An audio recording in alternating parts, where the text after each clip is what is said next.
Rapaziada, tamo na área, segunda rodada do Gauchão Série 2, a nossa divisão de acesso. Então, agora, na segunda rodada, sejam bem-vindos ao século XXI. Quer saber por quê? Vem com a gente, vai ter o final do vídeo.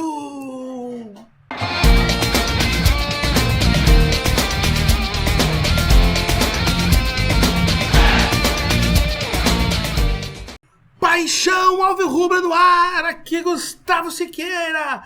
Teve segunda rodada do Gauchão, o Inter SM foi a Passo Fundo e buscou um empate heróico 2-2 com o time da casa, o Sport Clube Passo Fundo, no estádio Vermelhão da Serra.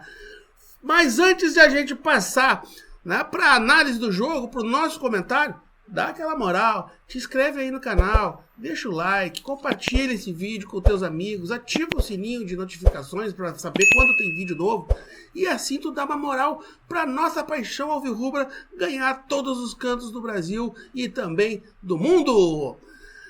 Bom, foi um jogo extremamente difícil, o Internacional Santa Maria apresentou muitas dificuldades durante a partida, parece não ter conseguido se adaptar muito bem ao esquema 3-5-2, a gente via a linha bem definida com Alan Baldi pela esquerda, Tairone centralizado e Rodrigo pela direita, formando o trio de zaga, e houveram muitos erros na defesa, erros no meio campo. O meu amigão Copete, que é um cara fantástico, um cara fenomenal, cometeu duas falhas assim, terríveis. Depois nas entrevistas vocês vão ver como ele é um cara fenomenal, profissional acima da média.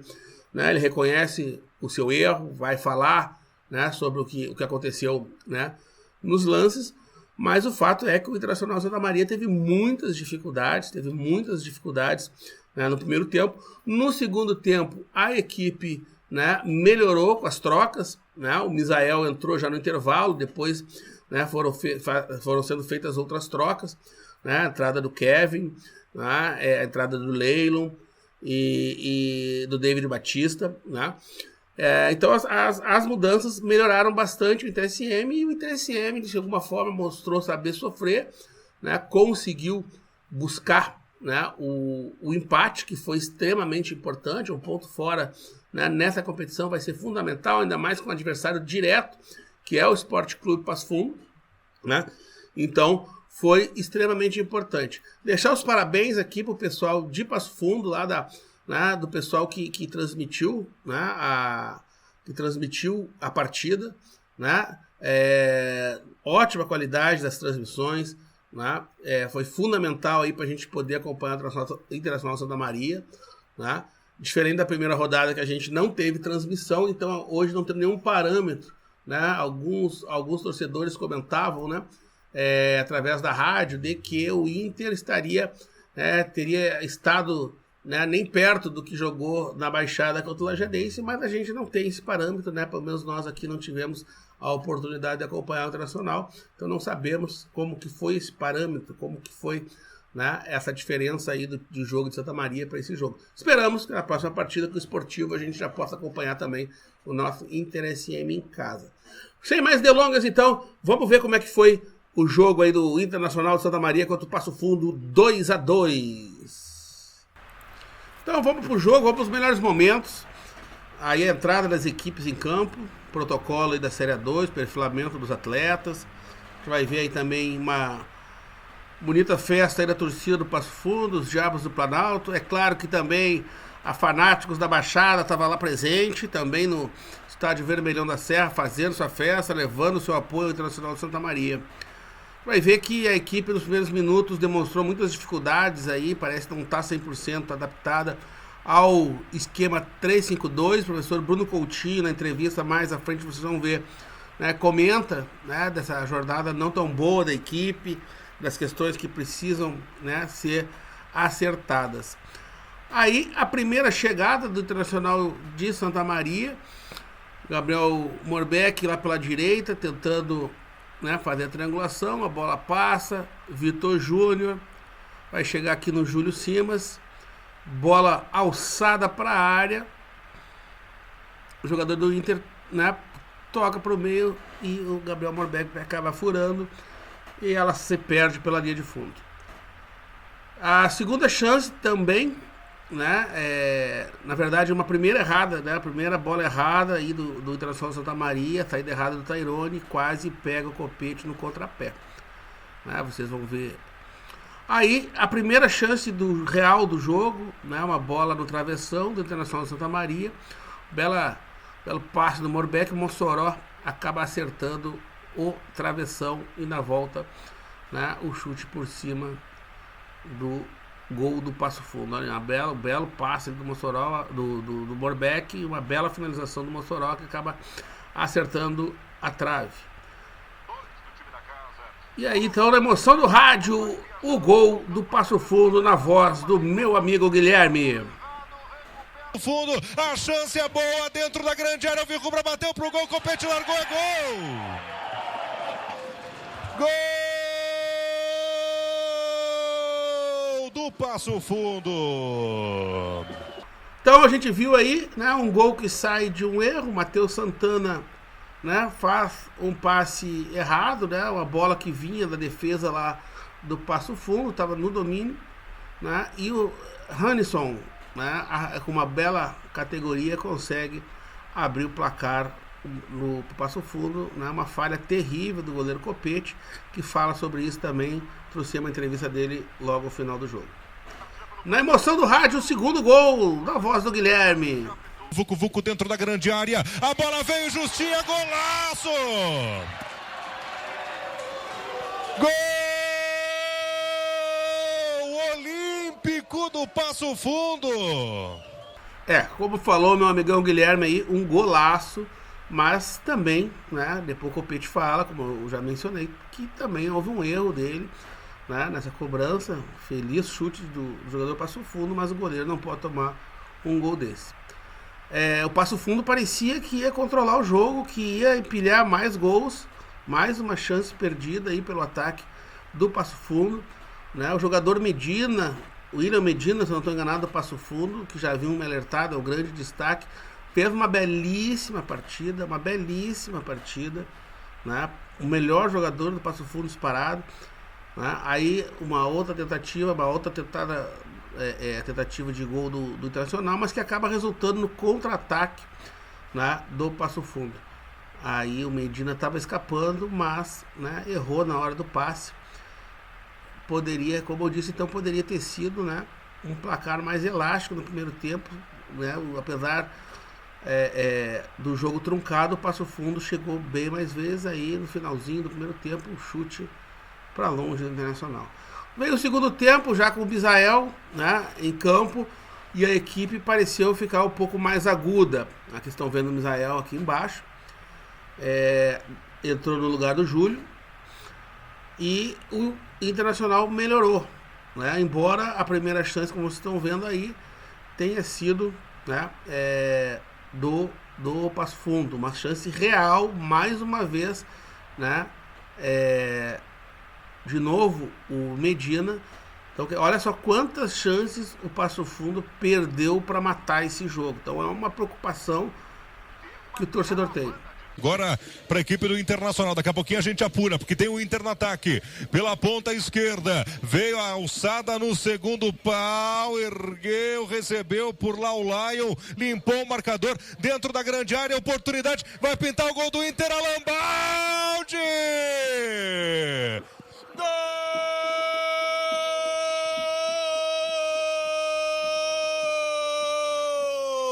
Alan Baldi!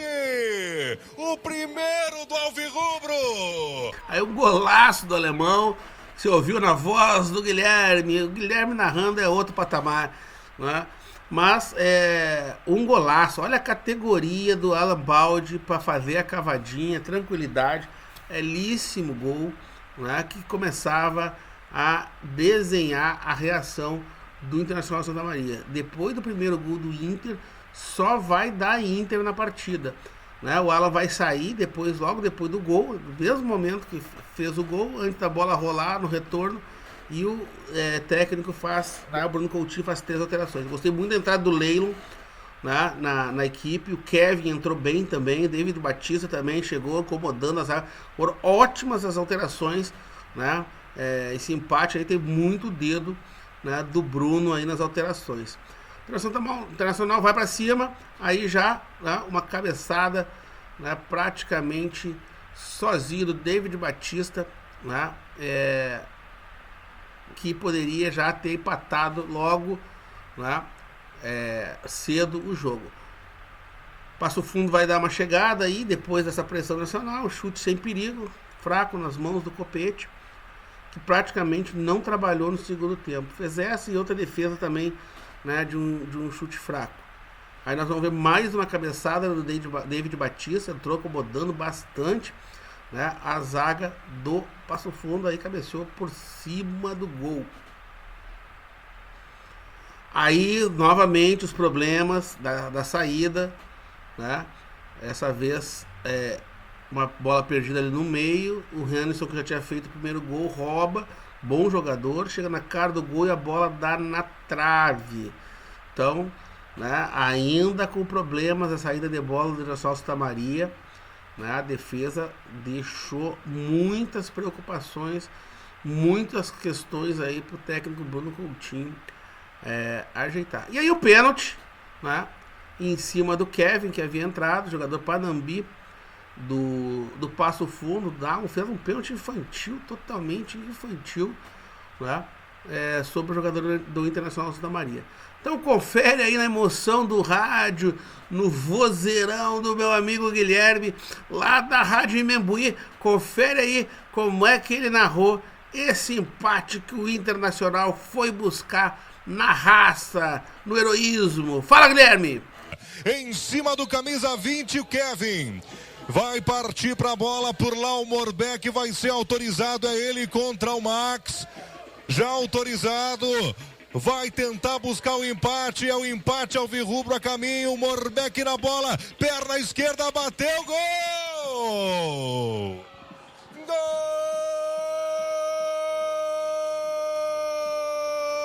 Gol do Internacional! A partir do empate, o Internacional parecia que estava com muito mais disposição de virar o jogo do que o Passo Fundo buscar a vitória, né? Então a gente vai ver aí outras chegadas, né, do Internacional Santa Maria e uma, né, do Leilon que chega, né? Não, esse foi um anterior, um chute perigoso ali de longa distância do Marcos. Aí a gente vai ver na sequência uma chance que o Leilon vai ter, né, depois desse chute, uma chance que, né, vai ser criada e o Leilon vai finalizar. O goleiro do Passo Fundo, o goleiro Max, faz uma boa defesa. Depois no final, né, mais um chute aí também do Marcos, que a bola vai ser desviada na zaga e vai levar bastante perigo, vai assustar bastante o goleiro do Passo Fundo. Mas seria isso, né? O jogo acabaria 2-2 e você confere agora o que falaram o goleiro Copete e o professor Bruno Coutinho sobre esse empate de 2-2 no Vermelhão da Serra contra o Passo Fundo.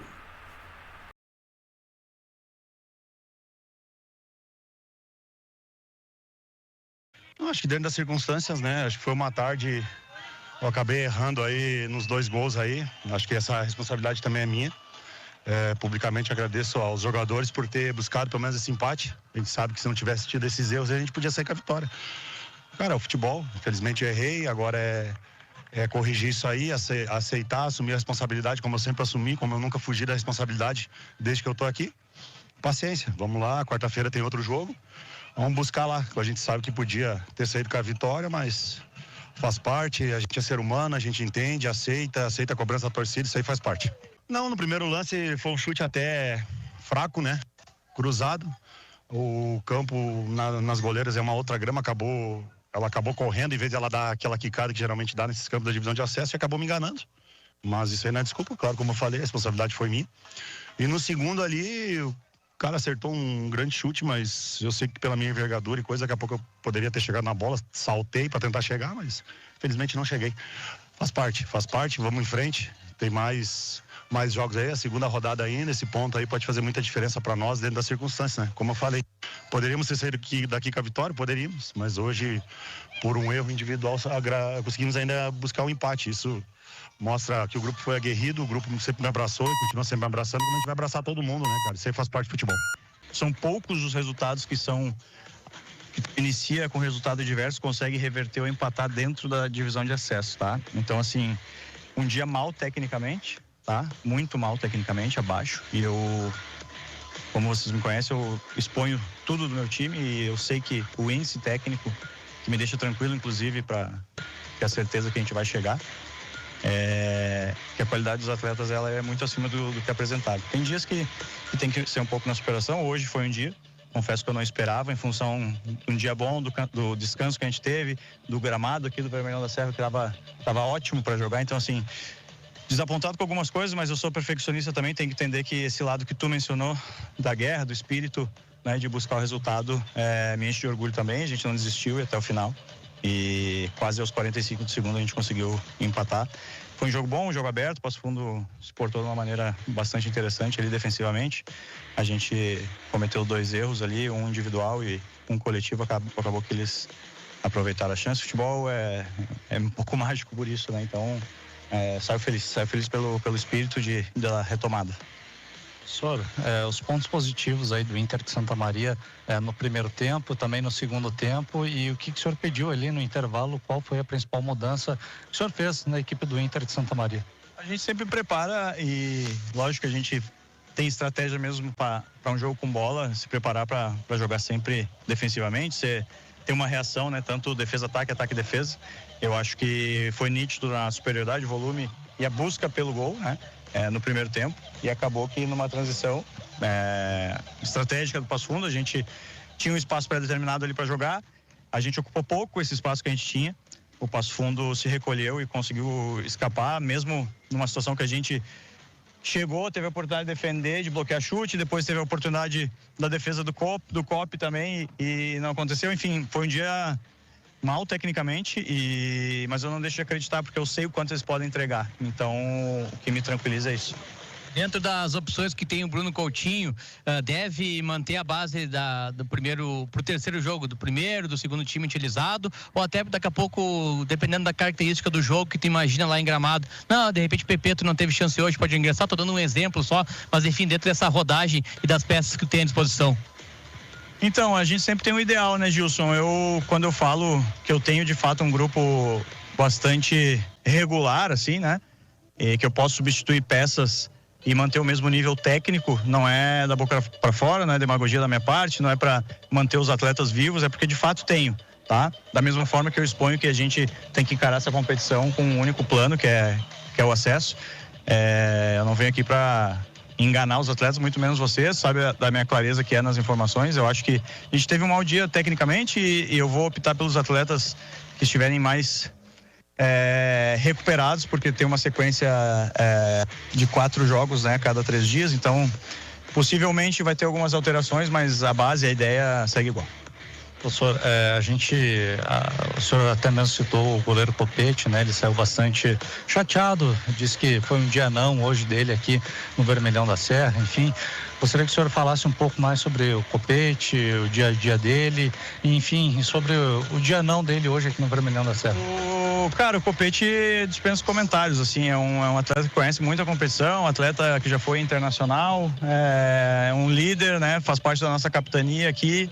Tem uma identificação com o clube, tem a comanda a ser paga, né? Assim como todos nós, mas ele, por ser já identificado, o goleiro tem sempre uma característica muito importante, né? De liderança, e ele não é diferente. Se ele avaliou nessas condições, mostra o quanto homem ele é, né? De bater no peito e assumir uma possível falha. Eu acho que sempre quando a gente leva um gol, se ela chegou ou no escanteio ou de contra-ataque, alguém falhou para que a bola entrasse no nosso bloco mais baixo. Então, assim, inevitavelmente, em algum momento, ou o Copete pode ter algum erro, que eu não vejo dessa forma, mas se ele falou para vocês assim, prova o quanto ele é homem, prova o quanto ele está engajado conosco para um único objetivo, né? Faço uma pergunta em cima de algo que parece tão comum para Grêmio, para Inter, que é a questão de viajar, ficar uma semana fora. Para time da divisão de acesso não é tão comum assim. Foi uma questão logística, pensada, ou estratégia, ou até pela questão de seria ruim voltar, tem a viagem de ônibus é sempre mais longe do que, por exemplo, se tivesse viajado de carro, enfim. Então, como é que tu analisa essa importância de ficar em Passo Fundo, como serão esses dias aí, projetando já o próximo jogo contra o Gramadense, que é pertinho, quarta? Assim, Gilson, eu acho interessante expor, né? Como eu falei, eu não escondo nada de vocês, na medida do possível, logicamente. Eu acho interessante expor. Quem trabalha com futebol sabe o quanto existe um desgaste, né? Tanto as equipes de primeira divisão nacional e internacional reclamam tanto, né, da parte física, o quanto o jogo ele tá agressivo nessa parte. Então, assim, imagina uma equipe que disputa um acesso de um regional, o quanto desgaste a gente tem, o quanto o quanto nos falta para a gente dar o máximo para eles, tá?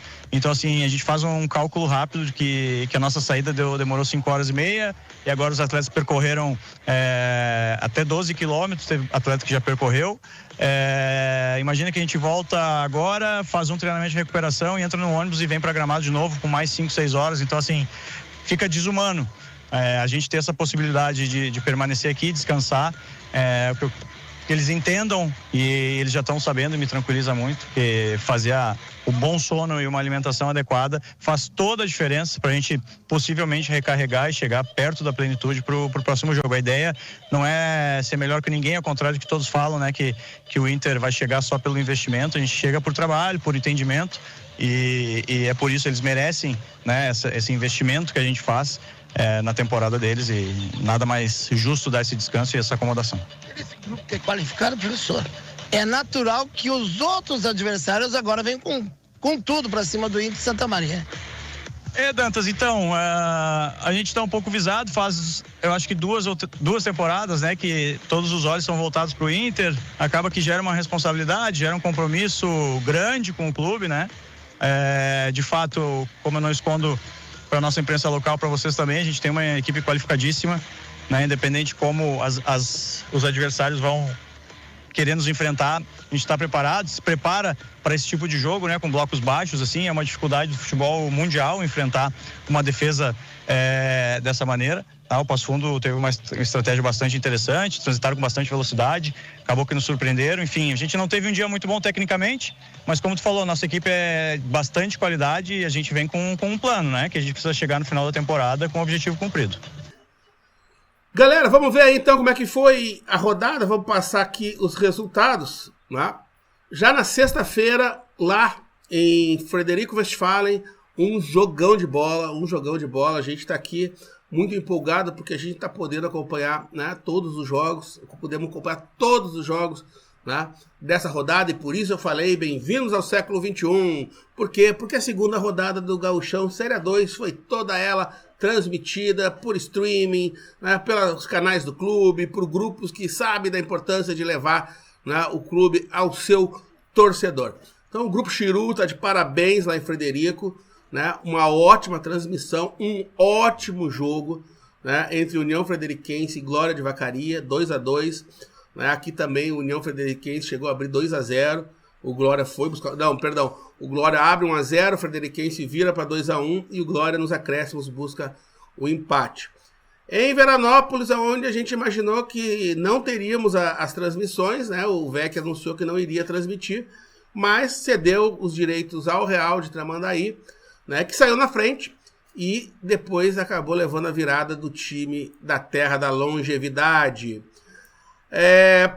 Passo Fundo, o Santa Cruz e o Aimoré foi a grande surpresa, pelo menos para mim, da rodada. O Aimoré, não pela vitória do Aimoré, não pelo clube, o time que o Aimoré montou, mas também pelo Santa Cruz, né, que se espera que fizesse uma grande competição, né, o time recém, né, que foi rebaixado da primeira divisão. A gente sempre, né, cria uma certa expectativa, mas o Aimoré ganhou com muita autoridade. Aqui o único senão dos nossos streams, né, a transmissão lá da Rádio Gazeta ficou muito ruim no início, depois deu uma melhorada, mas o início foi muito ruim na transmissão, né, tiveram problemas lá. Depois aqui o nosso empate, o Novo Hamburgo vence, né, o Guarani, desculpe os Jaldinegros, calma, foi só um lapso. O Novo Hamburgo vence, né, o Grêmio Bagé por 1-0, mais ou menos nos mesmos moldes da vitória sobre o Gaúcho. Um gol logo no início, né? E acabou segurando o resultado. Então, o professor Daniel Franco, aquele abraço, né? Fazendo um ótimo trabalho, e o Novo Hamburgo está 100% de aproveitamento. E aqui, né, a Rádio Imigrante de Lajeado, que pegou os direitos para transmitir, fez uma cobertura belíssima. Eu fiz o elogio para o meu amigo Thiago, lá de Lajeado, né? Foi uma cobertura fantástica, não foi só o jogo, foram as entrevistas, né, com o técnico, né, do esportivo, o professor Ale Menezes. Grande abraço, Ale. Ale tem história em Santa Maria. Né? O professor Serginho Almeida, que nos atendeu tão atenciosamente aí também, né, como estava fazendo o vídeo aí do guia da Série 2, né, foi também para entrevista, tem uma cobertura completa, de parabéns. Né? O jogo à noite, a gente sabe que a eliminação dos estádios do interior acaba dificultando um pouco, mas também, né, uma transmissão de muita qualidade, mas principalmente bastante completa. 2-0 para o Lajadense, e aqui há que se destacar, né, a grande partida realizada por Cadinho, né, que até a temporada passada estava lá em Santa Maria, e que agora em Lajeado fez uma belíssima jornada com o Lajadense, fez o segundo gol. Né? Então o Cadinho deu assistência para o primeiro, Cadinho acabou com o jogo lá em Lajeado. Na tabela de classificação, então nós vamos ver aqui o Sport Clube Novo Hamburgo com 100% na primeira colocação, 6 pontos. Internacional de Santa Maria, Veranópolis e Aimoré com 4, né? Os critérios de desempate, que agora contam com cartões amarelos e vermelhos também, né, são utilizados. O Brasil de Farroupilha, que só jogou a primeira partida, teve o jogo em Gramadense adiado, pro dia 4 de junho, 3 pontos. Lajadense, que venceu a primeira, 3 pontos. União, que empatou com o Glória que empatou, né, também na primeira rodada. O União também havia buscado um empate com o Esportivo. Passo Fundo, que empatou com o Gramadense, e agora empatou com o TSM, né, 2 pontos. E o Esportivo, né, que havia, né, vencido, havia empatado em casa, agora perde para o Lajadense com 1 ponto. Né, e aí depois os times que ainda não pontuaram. Não, Santa Cruz também pontuou na primeira rodada, ficou no 0-0 com Glória lá em Vacaria. Aí o Gaúcho só jogou uma partida e perdeu, né, para o Novo Hamburgo. O Bagé, que também perdeu para o Novo Hamburgo. E o Real, que perdeu a sua segunda partida. Então, é essa a tabela do Gauchão Série 2. Veio aqui até o final, deixa teu like, te inscreve no canal, ativa o sininho de notificações para saber quando tem vídeo novo. Tá? Bem-vindos ao século XXI. Finalmente, uma rodada com todos os jogos transmitidos para o torcedor assistir. Né? Não pude assistir todos, né, até porque tinham jogos simultâneos, mas vou assistir ainda hoje à noite os jogos que ainda faltam para observar os nossos adversários, que foi o jogo do Novo Hamburgo, né, e o jogo também do Veranópolis, até porque eu fiquei sabendo, né, em último momento, se eu soubesse que estava sendo transmitido o jogo do VEC, tinha ido para lá, né, e não tinha ficado sofrendo na transmissão péssima que foi feita lá em Santa Cruz do Sul. Mas os clubes estão de parabéns até agora, né? Vamos ver se a gente continua nessa pegada, né? Vem aí com o pessoal do Glória, né? Com o presidente Pedro de la Páscoa, lá do Internacional de Santa Maria, os únicos 2 clubes que ainda não transmitiram. Vamos na pegada dos outros, vamos junto, vamos, né, mostrar essa divisão de acesso no Brasil, tá bom? Então, até a próxima e aquele abraço!